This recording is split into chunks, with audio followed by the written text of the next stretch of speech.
How to build rapport. I received a comment from one of you guys, and it was, can you make a video on how to build rapport? But before we kick it off, I'm Dave, and this channel is dedicated to giving you no BS, novel dating advice for the modern man. Top link in the description, or go to my website to sign up to do some coaching. Uh, Generally, over the last couple of years, I've focused mainly on cold approach, but I'm branching out, not only in day game. We're doing, since the lockdowns, a lot more night game. We're focusing on dating apps and social media as well. Slowly building up my repertoire when you guys do live coaching with me as well. So just keep that in mind.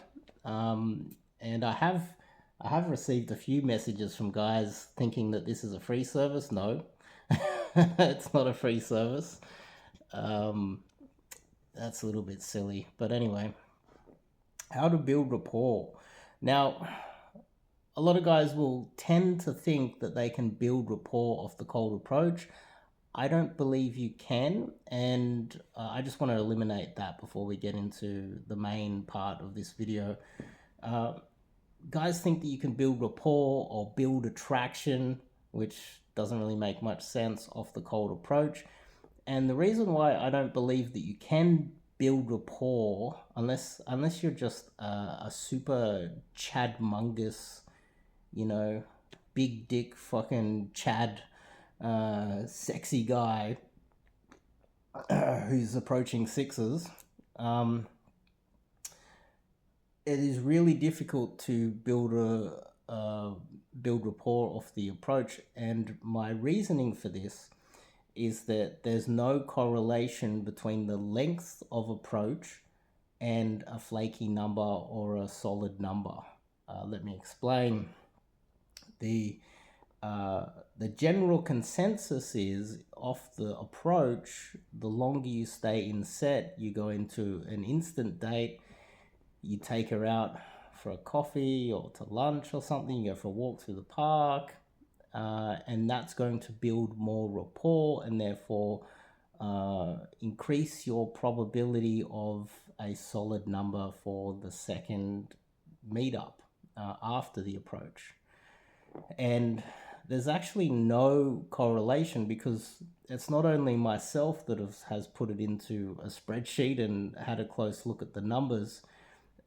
It is now my students that will either they'll deliberately do short approaches, get in, get out within a minute, run their game fast, get in, get out, know there's a time constraint, or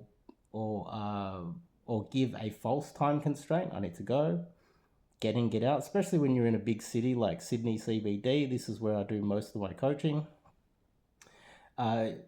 You can get in, get out kind of fast. The hook rate is kind of low. And then there's the opposite end of the spectrum, where those same guys will approach the same demographic of girl and do long, stick in for a long period of time, do instant dates. Same guy, same sort of game. His game hasn't increased or decreased in between doing both of these different length approaches, and then they'll do a longer approach, same demographic, and do shorter approaches, get in, get out, and there's no correlation between the solidness of the contact information. There's no higher probability of her responding and coming out on a date.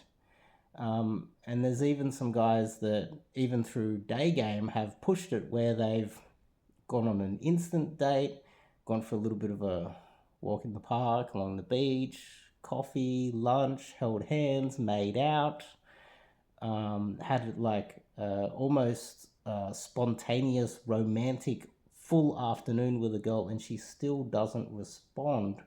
While the same guy will go out and pump out 20 approaches in a full day if he's doing a like a proper full day, that is. And I don't recommend that you guys spend full days out there gaming unless you're behind the ball and you're trying to get things happening. Short approaches, 1 minute, pump out a bunch of them, and a large percentage of those, for the right guy on the right day, will end up more solid than a guy that did a whole bunch of instant dates. So, long story short, I don't believe that. I just wanted to eliminate the cold approach because I don't believe that you can build rapport off the cold approach. Not entirely. You can a little bit, but not really. Now, I probably waffled on a little bit too long, but let me just get to the point of it. You're out on a date and you want to build rapport with the girl. The number one way to build rapport on a date with a girl is to get her talking about herself. Now, sometimes you might struggle to get a girl to open up and tell you about herself, and you might find yourself interrogating, going into interview mode too much on the date. If you have the small talk social skills and you're capable of opening her up so that she starts sharing a lot about herself, that will build rapport. When you find out about her whole family, work, life, her childhood, and she tells you long stories about herself, she will then feel that you know her very well. And if she thinks that you know her very well, you know her history and everything about her, then she will naturally be drawn to you, which is an interesting way that women behave. But if you tend to know, this is why if you meet a girl off the cold approach and she asks, "What's my name?" and you've forgotten her name, which is a little bit ridiculous. You're supposed to remember her name off the cold approach, or at 1 a.m. in the nightclub, and you've had a few drinks, or she's had a few drinks, and or it's a quick little spontaneous approach in the street, and she asks, "Do you know my name?" and you've forgotten her name, she'll get insulted. It's a little bit weird expecting you to have perfect memory, but that's also in line with building rapport. And he knows me, he remembers everything about me. It's almost like he knows me, he can read my mind. And this is where a lot of the problems with relationships sometimes happen, where the girl will be emotional or have some sort of an issue, and she'll become passive aggressive with her boyfriend because he doesn't know he can't read her mind. But a lot of women just don't have the social skills, and they just expect you to be able to read her mind. And so this is all in line with the simple way to build rapport. The number one way, it is to just get her to talk about herself and make sure you remember everything she says. So, and you can relay it back to her in the future. So if that's been helpful, give me a thumbs up on this video.